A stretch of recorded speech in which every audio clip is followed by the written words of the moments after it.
Bismillahirrahmanirrahim. Assalamualaikum warahmatullahi wabarakatuh. Waalaikumsalam. Alhamdulillah wassalatu wassalamu ala Rasulillahi wa ala alihi wa ashabihi wa mawala la haula wa la quwata illa billah. Asyhadu an la ilaha illallah wahdahu la syarikalah wa asyhadu anna Muhammadan abduhu wa rasuluhu alladzi la nabiyya wa la rasula ba'da. Laqad qala Allah ta'ala fi kitabihil karim wa a'udzu billahi minasy syaithanir rajim. Ya ayyuhalladzina amanu taqullaha haqqa tuqatih wa la tamutunna illa wa antum muslimun. Amma ba'd fa inna asdaqal hadits kitabullah wa khairal hadi hadi Muhammadin sallallahu alaihi wasallam. Allahumma akhrijna min zulumatil waham waftah lana abwabal ilmi wa akrimna bi nuril fahmi wa sahhil akhlaqana bil hilmi. Allahumma yassir wa la tu'assir fa inna taysira kulli asirin yasirun alaik. Rabbana zidna ilman warzuqna fahman walhiqna bis salihin. Allahumma 'allimna ma yanfa'una wanfa'na bima 'allamtana bi rahmatika ya arhamar rahimin. Yang dirahmati oleh Allah Subhanahu wa taala, segala puja-puji serta syukur selalu dan senantiasa kita panjatkan kehadirat Allah Subhanahu wa taala. Mudah-mudahan kita semua selalu dalam penjagaan Allah, dilindungi dan dijauhkan dari berbagai macam mara bahaya dan musibah, dan mudah-mudahan semua hajat, cita-cita dan keinginan kita diijabah dan dimudahkan oleh Allah Subhanahu wa taala.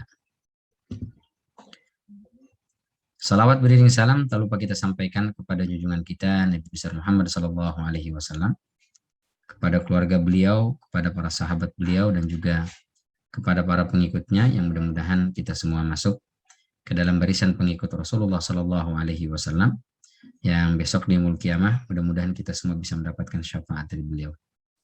Amin ya rabbal alamin. Di kesempatan malam yang mulia ini, saya juga baru pertama kali ini bersua dengan kawan-kawan di Manis. Meskipun ada beberapa jamaah ini yang mungkin sudah kenal. Semoga Allah Subhanahu wa taala jadikan perkenalan dan pertemanan kita meskipun masih di dunia maya, tapi tidak menghalangi dan cita-cita kita bahwa pertemanan ini mengantarkan kita kepada ridha dan cintanya Allah Subhanahu wa taala, sehingga bisa mengantarkan kita menuju surganya Allah. Amin ya rabbal alamin. Di kesempatan malam yang mulia ini kita membahas tema yang biasanya kurang diminati sama generasi milenial, tapi sangat digandrungi oleh generasi kolonial. Nah, saya nggak tahu nih Bapak Ibu hadirin yang di malam ini hadir, ini termasuk generasi milenial apa kolonial ya?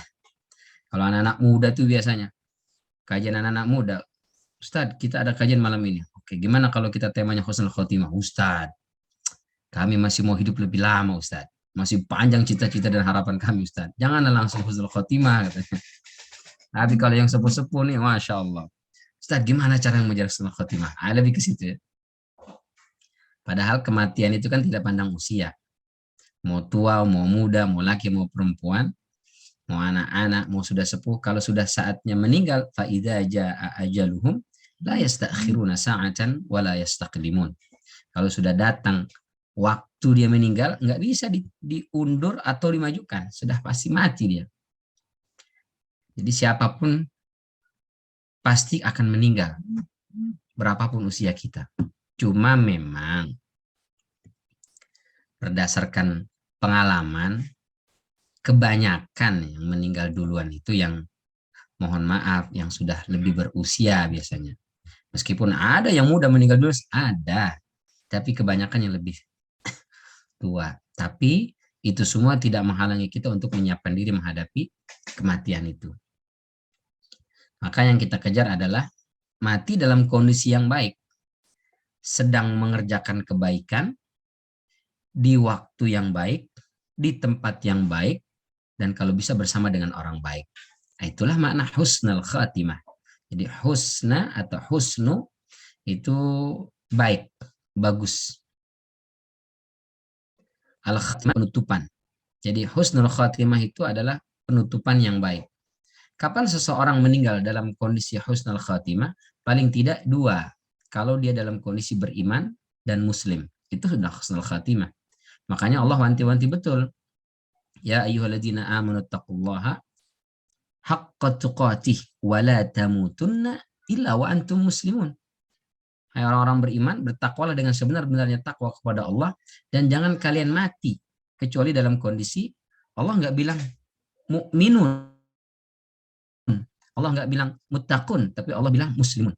Kenapa? Karena sebagian ulama membedakan. Muslim itu ya levelnya masih rendah, karena dia baru baru pada tataran praktek, belum sampai kepada masuk dalam hati iman. Jadi iman itu sudah masuk dalam akidah, keimanan, keyakinan yang kuat, yaitu iman. Jadi mukmin lebih tinggi daripada muslim. Nanti lebih tinggi lagi adalah muhsin dan muttaqin, begitu seterusnya. Tapi Allah minta kita kalau bisa meninggal dalam kondisi muhsin, muttaqin, mukmin afdal, tapi paling tidak muslim saja. KTP-mu muslim, lalu kau tidak meninggalkan sholat, puasa, rukun Islam saja ditinggalkan. Nah, itu the minimal itu. Itu sudah masuk kategori husnul khatimah. Allah Subhanahu wa taala tegaskan dalam surat Al-Jum'ah ayat 8, "Qul innal mautal ladzi tafirruna minhu fa innahu mulaqikum tsumma turadduna ila alimil ghaibi wal syahada fayunabbi'ukum bima kuntum ta'malun." Katakanlah sesungguhnya kematian yang kalian tafirruna minhu. Al-firar, farra yafirru itu artinya lari. Bukan menghindar biasa, tapi lari. Makanya orang yang lari dari medan pertempuran disebut al-firar minaz zahaf. Jadi tafirruna, kalian itu benar-benar lari menghindari kematian. Gak ada orang mendekati kematian. Sakit kita buru-buru berobat. Ada wabah kita menghindar. Isolasi mandiri. Apalagi jaga jarak, pakai masker, kemana-mana bawa hand sanitizer. Sampai ada yang bawa alat apa tuh? Pembunuh virus bakteri dalam radius sekian meter. Yang dikalung dipakai, yang pakai dicolok dalam pakai listrik itu juga dipakai semua. Kenapa? Tafirruna minhu. Kita menghindari kematian. Tapi kata Allah, fa innahu mulaqikum. Kematian yang akan mendatangi kalian. Tsumma turadduna ila alimil ghaibi wasyahadah. Kemudian setelah itu kalian akan dikembalikan kepada Allah, zat yang maha mengetahui al-ghaib wasyahadah, perkara yang ghaib maupun perkara yang nyata. Fa yunabbi'ukum bima kuntum ta'malun. Lalu Allah akan memberitakan semua yang telah kita kerjakan di dunia ini besok hari kiamat. Ada kisah masyhur, mungkin Bapak Ibu semua sudah pernah dengar, di zaman Nabi Sulaiman. Itu suatu hari Nabi Sulaiman mengadakan rapat dengan seluruh penggawanya. Ketika rapat tiba-tiba datang seseorang yang nggak pernah dilihat dan dikenal oleh semua yang hadir di situ, duduk di samping Nabi Sulaiman. Dia nggak mengatakan satu patah kata pun, tapi menatap ke satu orang. Nggak berhenti, dilihatin terus gitu. Sampai orang ini kemudian ya grogi lah, kita juga dilihatin sama orang nggak kita kenal, grogi. Ini orang ada apa nih kok liatin saya terus? Sampai akhirnya pergi. Ditanyalah kepada Nabi Sulaiman. Wahai Nabi Sulaiman, siapa tadi yang duduk di sampingmu? Kata Nabi Sulaiman, Malakul Maut. Malakul Maut? Kenapa dia datang hanya duduk di sampingmu dan dari sekian banyak orang yang hadir di sini cuma saya yang liatin? Kata Nabi Sulaiman, saya pun nggak tahu, dia nggak ngomong sama saya. Kira-kira gimana Pak? Kita, Bapak Ibu rahmatullahi Allah, diliatin sama Malakul Maut. Gimana coba itu? Gak usah pakai Malakul Maut. Polisi aja ngeliatin kita, udah grogi tuh belagapan. Kita bawa motor, polisi ngeliatin kita terus. Grogi tuh. Ini Malakul Maut. Masya Allah. Maka apa yang terjadi? Kata orang tadi, wahai Sulaiman, tolong buang saya, kirim saya tempat yang paling jauh, ila aqsa dunya, ila Hindia.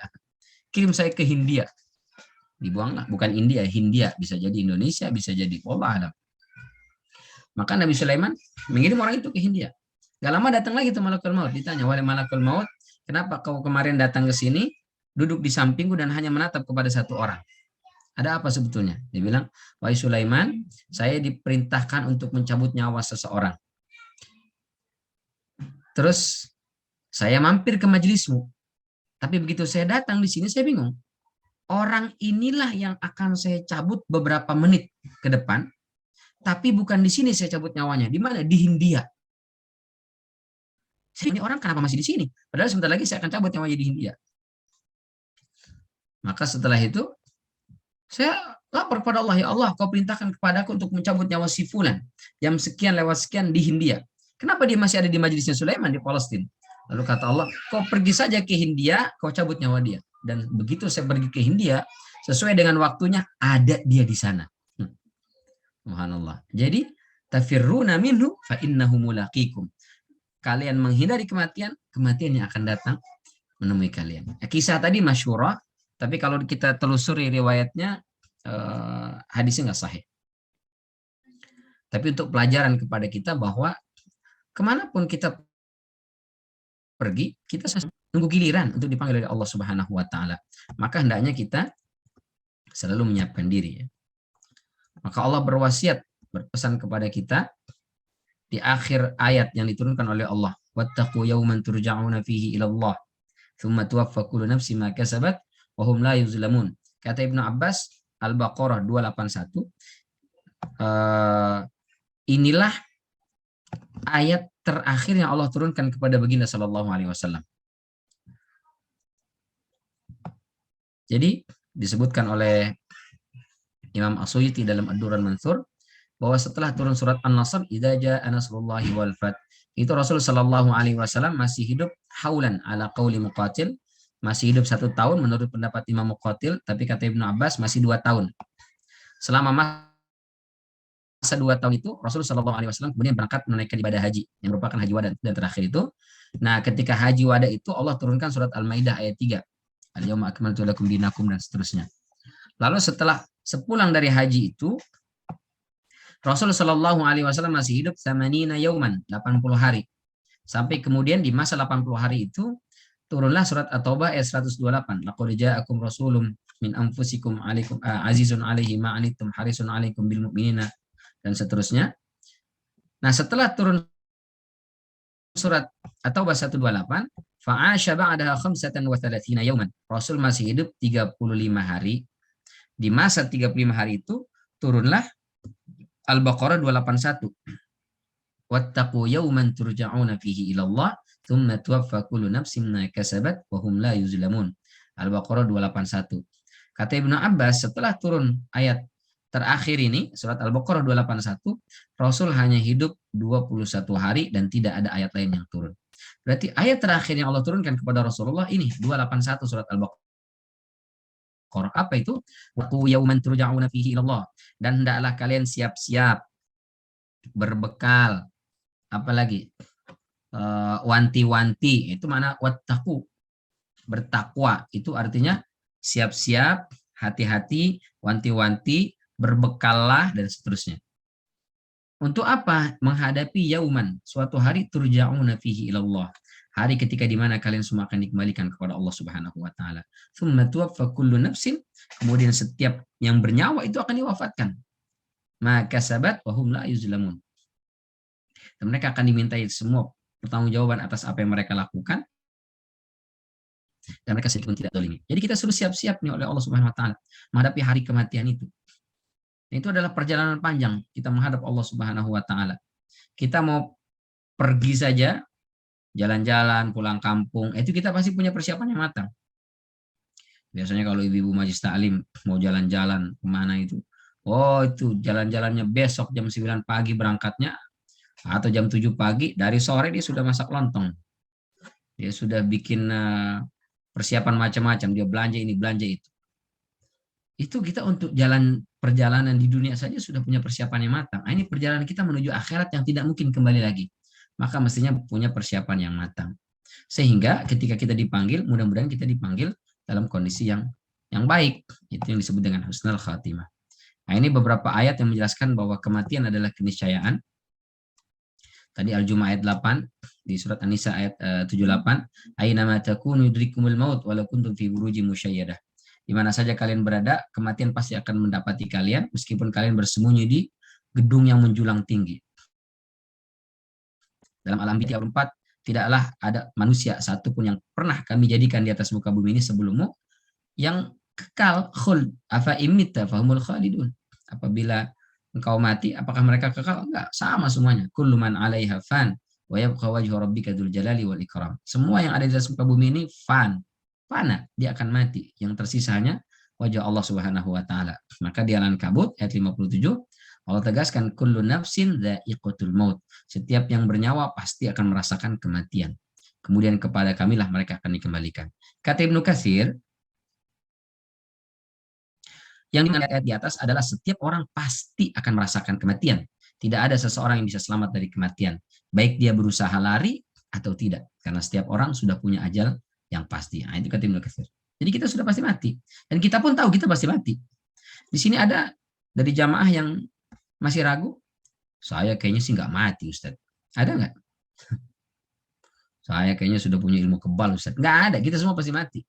Ya. Biar kata orang punya ilmu rawa rontek, apa itu ya? Yang kalau lama nempel ke tanah, hidup lagi. Mati dia.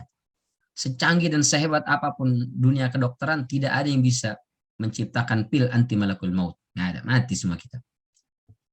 Tapi kata Umar bin Abdul Aziz, setiap orang itu tahu dia akan mati. Tapi yang aneh, tidak banyak di antara manusia itu yang tidak mempersiapkan diri menghadapi kematian. Padahal dia tahu dia pasti mati. Tapi tidak menyiapkan untuk kematiannya itu. Masya Allah. Padahal kita pernah tahu kapan, di mana, dan sedang apa kita matikan. Dalam surat Luqman ayat 34, Allah Subhanahu wa taala berfirman, Inna Allaha indahu ilmu sa'ah wa yunazzilul ghaiz wa ya'lamu ma fil arham wa ma tadri nafsun madza taksibu ghada. Saya dari sini. Dan manusia tidak ada yang tahu apa yang akan dia kerjakan esok hari. Jangankan esok hari, ntar malam aja apa yang terjadi dengan kita nggak tahu. Wa ma tadri nafsun bi ayyi ardin tamut. Dan manusia itu tidak ada yang tahu di tanah mana dia mati. Kenapa Allah sebut di tanah mana dia mati? Allah bilang manusia tidak ada yang tahu kapan dia mati, karena itu pasti orang nggak ada yang tahu. Tapi kenapa Allah di sini sebut bi ayyi ardin tamut, di tanah mana dia meninggal? Karena ada sebagian orang yang merencanakan dia mau mati di mana. Bukan dikuburkan ya, mau mati. Misalnya ada orang yang pensiun, selesai pensiun, Ustadz, saya mau pulang kampung, Ustadz. Sudah pensiun. Kenapa pulang kampung, Pak? Ya Ustadz, saya sudah lelah dengan hiruk pikuknya kota Jakarta, Ustadz. Saya mau pulang kampung saja. Saya ingin meninggal di kampung, Ustadz. Akhirnya pensiun, pulang ke kampung. Setahun di kampung, belum meninggal. 5 tahun sudah di kampung, masih 10 tahun di kampung, masih seger bugar. Begitu dia datang ke kota, dia jenguk anaknya, dia jenguk cucunya, dia terkena penyakit, terkena COVID misalnya atau yang lain, meninggal dia di kota. Dia merencanakan meninggal di satu tempat, tapi Allah takdirkan dia meninggal di tempat yang lain. Masya Allah. Maka kita tidak pernah tahu di tanah mana kita meninggal, kapan kita meninggal, dengan sedang apa kita meninggal. Biasakan kita selalu berada di tempat yang baik, biasakan melakukan kebaikan, dan biasakan berteman dengan orang baik. Sehingga ketika kita dipanggil oleh Allah Subhanahu wa taala, minimal di salah satu 3 itu. Kalau tidak di tempat yang baik, mudah-mudahan sedang melakukan kebaikan. Atau sebaliknya, kalau tidak sedang melakukan kebaikan, minimal di tempat yang baik. Kalau enggak, di samping orang yang melakukan kebaikan. Nah, ada di sini Bapak Ibu yang mau meninggal di tempat dangdutan gitu. Lagi dangdut, bahkan lagi joget-joget, lagi nyawer biduan, tiba-tiba meninggal. Auzubillahi min dzalik. Tapi ada nggak di sini yang punya keinginan meninggal sedang sholat? Bukan. Atau meninggal di majelis ilmu. Saya pingin Ustaz, minimal meninggal di majelis ilmu. Meskipun hadir doang, ngerti apa yang disampaikan Ustaz? Enggak, pokoknya yang penting saya hadir aja di majelis ilmu. Meninggal saja di majelis ilmu sudah kebaikan, karena meninggal di tempat yang baik. Meninggal saja di masjid, insya Allah baik. Asal bukan lagi nyolong trombol masjid. Meninggal di masjid karena nyolong trombol masjid, digebukin, meninggal juga itu. Tapi itu bukan termasuk husnul khatimah. Auzubillah. Maka Rasul berpesan kepada kita dalam riwayat Ibnu Majah dari jalur Abdullah ibnu Umar radhiyallahu anhu arda, bahwasanya beliau berkata, kuntu ma'a Rasulillah sallallahu alaihi wasallam, saya pernah bersama dengan Rasul sallallahu alaihi wasallam, faja'u rajulun minal ansar, lalu datang salah seorang sahabat dari kalangan Ansar mengucapkan salam kepada Nabi sallallahu alaihi wasallam, kemudian beliau berkata, ya Rasulullah, ayyul mu'minina afdal, ya Rasul, mukmin yang paling afdal itu yang bagaimana? Maka Rasul menjawab, ahsnuhum khuluqa, yang paling bagus akhlaknya. Ditanya lagi, fa ayyul mu'minina akyas, mukmin yang paling cerdas itu yang bagaimana ya Rasul? Kata Rasulullah, aktsaruhum lil mauti dzikra, yang paling sering mengingat kematian. Tapi nggak cukup sampai di situ.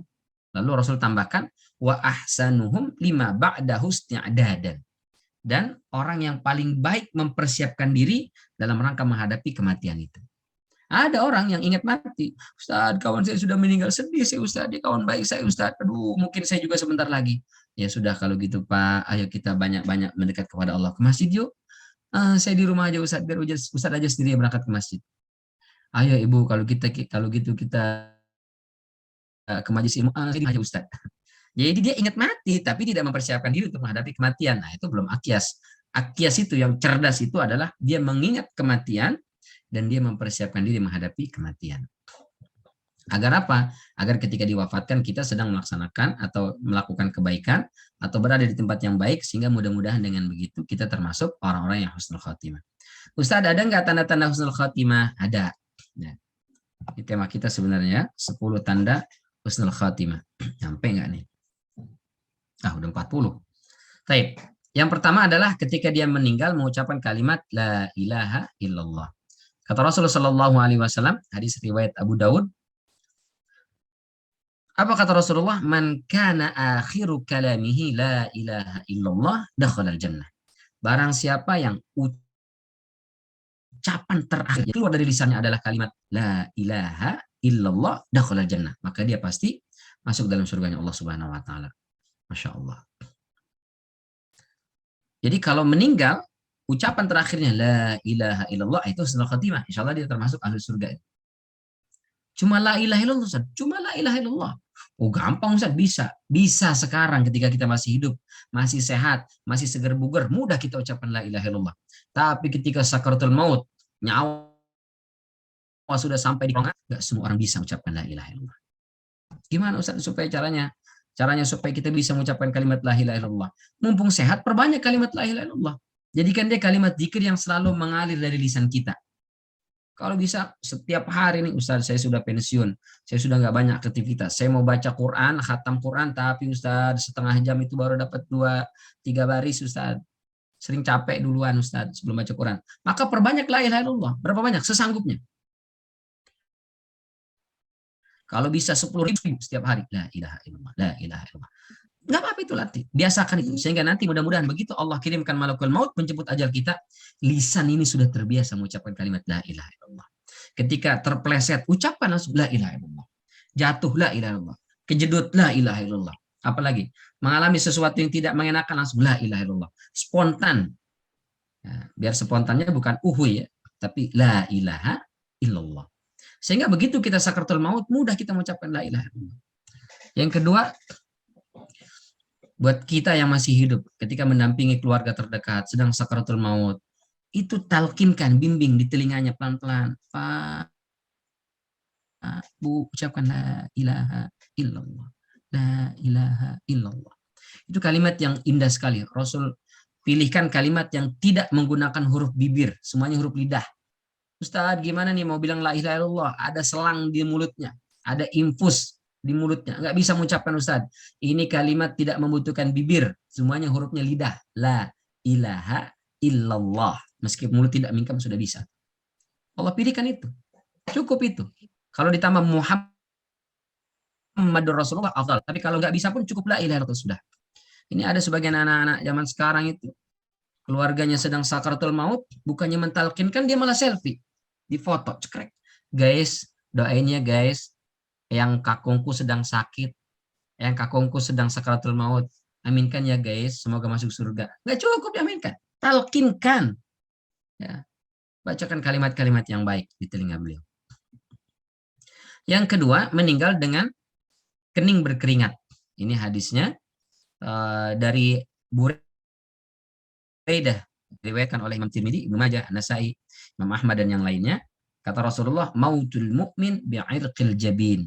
Meninggalnya orang beriman, tandanya itu ada keringat di sini, di kening, di dahinya. Ya, itu merasakan sakaratul maut. Mungkin kesempatan lain kita bahas bagaimana tentang ngerinya sakaratul maut. Orang beriman merasakan sakaratul maut, lalu keluar keringat di dahinya, nah itu menandakan bahwa dia adalah husnul khatimah. Tapi orang beriman ya, Ustadz ini juga ada nih pencuri, pemabuk, berzina, meninggalnya berkeringat di keningnya. Nah itu nggak husnul khatimah, dia harusnya beriman. Yang ketiga, ini hadisnya memang sebagian mengatakan dhaif. Syekh Ahmad Syakir mengatakan hadisnya dhaif, tapi sebagian ulama mengatakan ma'mul atau paling tidak ini jadi di Fadailul A'mal. Dari Abdullah bin Amr radhiyallahu anhuma, Rasulullah Shallallahu Alaihi Wasallam bersabda, "Ma min muslimin, tidaklah seorang muslim yamutu, meninggal, yaumal jum'ah, pada hari Jumat, au lailatul jum'ah, atau pada malam Jumat, illa waqahu Allahu fitnatul qabr. Kecuali Allah akan selamatkan dia dari fitnah kubur. Jadi meninggal malam Jumat atau hari Jumat, maka Allah selamatkan dia dari fitnah kubur dengan syarat muslim, ma min muslimin. Dia adalah orang muslim minimal. Ya, beribadah meskipun dia sih bukan ahli tahajud banget Ustaz, tapi dia insya Allah sholat 5 waktu mah gak ditinggal. Puasa Ramadan sih dikerjakan, zakat juga alhamdulillah tunaikan Ustaz. Ya masih muslim lah. Nah itu meninggal dia malam Jumat atau hari Jumat, insya Allah termasuk yang dihindarkan dan dijauhkan dari fitnah kubur. Kata Ali, kubur itu starting ke akhirat. Kalau dikubur selamat, insya Allah di akhirat jauh lebih selamat. Dikubur saja sudah celaka, maka di akhirat jauh lebih celaka.